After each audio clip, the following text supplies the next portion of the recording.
When I was 5 years old, I went to an elementary school that, from what I've come to understand, was really adamant about the importance of learning through activity. It was part of a new program designed to allow children to rise at their own pace. And to facilitate this, the school encouraged teachers to come up with really inventive lesson plans. Each teacher was given the latitude to create his or her own themes which would run for the duration of the grade, and all the lessons in math, reading, etc., would be designed in the spirit of the theme. These themes were called groups. There was a space group, a sea group, an earth group, and the group I was in, community. In kindergarten in this country, you don't learn much except how to tie your shoes and how to share. So most of it isn't very memorable. I only remember two things very clearly. I was the best at writing my name the right way, and the balloon project, which was really the hallmark of the community group, since it was a pretty clever way to show how a community functioned at a really basic level. You've probably heard of this activity. On one Friday, I remember it being Friday because I was excited about the project and it being the end of the week. Toward the beginning of the year, we walked into the classroom in the morning and saw that there was a fully inflated balloon tied off with string taped to each of our desks. Sitting on each of our desks was a marker, a pen, a piece of paper, and an envelope. The project was to write a note on the paper, put it in the envelope, and attach it to the balloon, which we could draw a picture on if we wanted. Most of the kids started fighting over the balloons because they wanted different colors, but I started on my note, which I had thought a lot about. All the notes had to follow a loose structure, but we were allowed to be creative within those boundaries. My note was something like this. Hi, you found my balloon. My name is Lawrence, and I attend St. Francis Elementary School. You can keep the balloon, but I hope you write me back. I like Mighty Max, exploring, building forts, swimming, and friends. What do you like? Write me back soon. Here's $1 for the mail. On the dollar I wrote for stamps, right across the front, which my mom said was unnecessary, but I thought it was genius, so I did it. The teacher took a Polaroid of each of us with our balloons and had us put them in the envelope along with our letter. They also included another letter that I assume explained the nature of the project and sincere appreciation for anyone's participation in writing back and sending photos of their city or neighborhood. That was the whole idea, to build a sense of community without having to leave the school and to establish safe contact with other people. It seemed like such a fun idea. Over the next couple weeks, the letters started to roll in. Most came with pictures of different landmarks, and each time a letter would come in, the teacher would pin the picture on a big wall map we had put up showing where the letter had come from and how far the balloon had traveled. It was a really smart idea, because we actually looked forward to coming to school to see if we had gotten our letter. For the duration of the year, we had one day a week where we could write back to our pen pal or another student's pen pal in case our letter hadn't come in yet. Mine was one of the last to arrive. When I came into the classroom, I looked at my desk and once again didn't see any letter waiting for me. But as I sat down, the teacher approached me and handed me an envelope. I must have looked so excited because as I was about to open it, she put her hand on mine to stop me and said, "Please don't be upset." I didn't understand what she meant. Why would I be upset now that my letter had come? Initially, I was mystified that she would even know what was in the envelope, but now I realized that of course the teachers had screened the contents to make sure there was nothing obscene, but all the same, how could I be disappointed? When I opened the envelope, I understood. There was no letter. The only thing in the envelope was a Polaroid, but I couldn't really make out what it was. It looked like a patch of desert, but it was too blurry to decipher. It appeared as if the camera had been moved while the picture was being taken. There was no return address, so I couldn't even write back if I wanted to. I was crushed. The school year pressed on, and the letters had stopped coming for nearly all of the other students.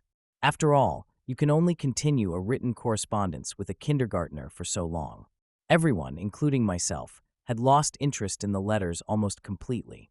Then I got another envelope. My excitement was rejuvenated, and I reveled in the fact that I was still getting a letter when most of the other pen pals had abandoned their involvement. It made sense that I received another delivery.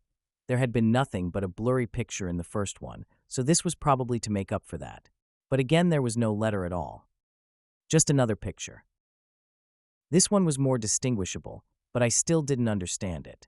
The photograph was angled way up, catching the top corner of a building, and the rest of the image was distorted by a lens flare from the sun. Because the balloons didn't travel very far, and because they were all launched on the same day, The board became a bit cluttered, and so the policy for the students still exchanging letters became that they could take the photographs home. My best friend Josh had the second highest number of pictures taken home by the end of the year. His pen pal was really cooperative and sent him pictures from all around the neighboring city. Josh took home, I think, for pictures. I took home nearly 50. The envelopes were all opened by the teacher, but after a while I stopped even looking at the pictures, however. I saved them in one of my drawers that housed my collections of rocks, baseball cards, comic book cards, Marvel metal cards, for those who might remember, and little miniature baseball batting helmets that I'd get out of a vending machine at Winn-Dixie after t-ball games. With the school year over, my attention turned to other things. My mom had gotten me a small snow cone machine for Christmas that year, and Josh had really coveted it. So much so that his parents bought him a slightly nicer one for his birthday, which was toward the end of the school year. That summer we had the idea that we would set up a snow cone stand to make money. We thought we'd make a fortune selling snow cones at $1. Josh lived in a different neighborhood, but we eventually decided that my neighborhood would be better because there were a lot of people who cared for their lawns. The yards in my neighborhood were slightly bigger. We did this for 5 weekends in a row until my mom told us that we had to stop, and I've only recently come to understand why she did that. On the 5th weekend, Josh and I were counting our money. Because we both had a machine, we each had a separate stack of money that we put together into one stack, and we then split it evenly. We had made a total of $16 that day, and as Josh paid out my 5th dollar, a feeling of profound surprise consumed me. The dollar said for stamps. Josh noticed my shock and asked if he had miscounted. I told him about the dollar, and he said, "That's so cool, man." As I thought about it, I came to agree. The idea that the dollar had made it right back to me after changing so many hands floored me. I rushed inside to tell my mom, but my excitement coupled with her being distracted by a phone call made my story incomprehensible, and she responded simply by saying, "Oh wow, that's neat." Frustrated, I ran back outside and told Josh I had something to show him. Back in my room, I opened the drawer and took out the stack of envelopes and showed him some of the pictures. I started with the first picture, and we went through about 10 before Josh lost interest and asked if I wanted to go play in the ditch, a dirt ditch down the street from my house, before his mom came to pick him up, so that's what we did. We had a dirt war for a while, but it was interrupted several times by rustling in the woods around us. There were raccoons and stray cats that lived in there, but this was making a little too much noise, and we traded guesses at what it was in an attempt to scare each other. My last guess was that it was a mummy, but in the end Josh kept insisting that it was a robot because of the sounds that we heard. Before we left, he got a little serious and looked me right in the eyes and said, "You heard it, didn't you? It sounded like a robot." "You heard it too, right?" I had heard it, and since it sounded mechanical, I agreed that it was probably a robot. It's only now that I understand what we heard. When we got back, Josh's mom was waiting for him at the kitchen table with my mom. Josh told his mom about the robot. Our moms laughed, and Josh went home. My mom and I ate dinner, and then I went to bed.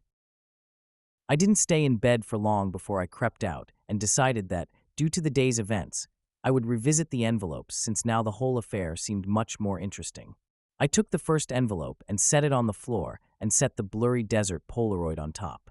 I laid the second envelope right next to it and placed the oddly angled Polaroid of a building's top corner on top, and did this with each picture until they formed a grid that was about 5 by 10. I was always taught to be careful with things that I was collecting even if I wasn't sure they were valuable. I noticed that the pictures gradually became more decipherable. There was a tree with a bird on it, a speed limit sign, power line, a group of people walking into some building. And then I saw something that vexed me so powerfully that I can now, as I write this, distinctly remember feeling dizzy and capable of only a single, repeating thought. Why am I in this picture? In this photograph of the group of people entering the building, I saw myself holding hands with my mother in the very back of the crowd of people. We were at the very edge of the photo, but it was undeniably us. And as my eyes swam over the sea of Polaroids, I became increasingly anxious. It was a really odd feeling. It wasn't fear, it was the feeling you get when you are in trouble. I'm not sure why I was flooded with that feeling, but there I sat floundering in the distinct sense that I had done something wrong. And this feeling only intensified as I looked on at the rest of the photos after that, the one that had so powerfully struck me. I was in every photo. None of them were close shots. None of them were only of me, but I was in every single one of them, off to the side in the back bottom of the frame. Some of them only had the tiniest part of my face captured at the very edge of the photo, but nevertheless, I was there. I was always there. I didn't know what to do. Your mind works in funny ways as a kid, but there was a large part of me that was afraid of getting in trouble simply for still being up. Since I already had the looming feeling of having done something wrong, I decided that I would wait until tomorrow. The next day, my mom was off work and spent most of the morning cleaning up around the house. I watched cartoons, I imagine, and waited until I thought it was a good time to show her the Polaroids.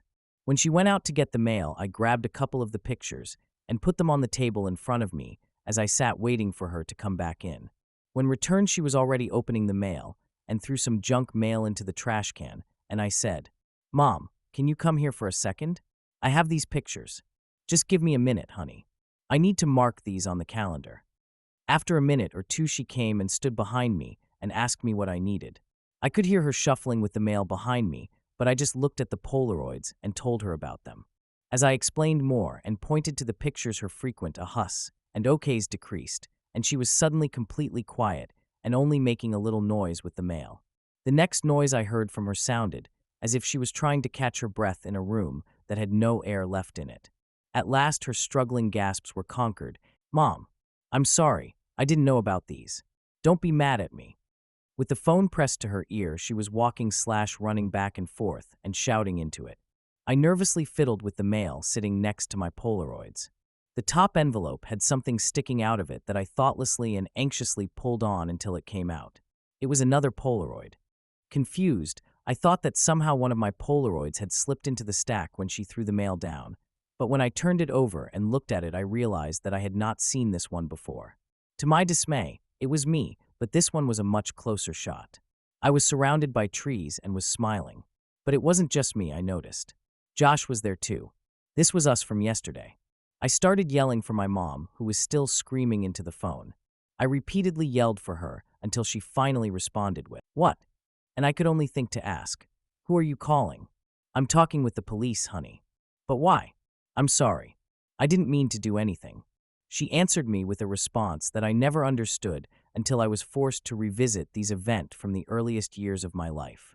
She grabbed the envelope off the table, and the picture of Josh and I spun and slid, landing next to the other Polaroids in front of me. She held the envelope up to my eyes, but I could only look at her and watch as all the color began draining out of her face. With tears welling up in her eyes, she said that she had to call the police because there was no postmark on the envelope.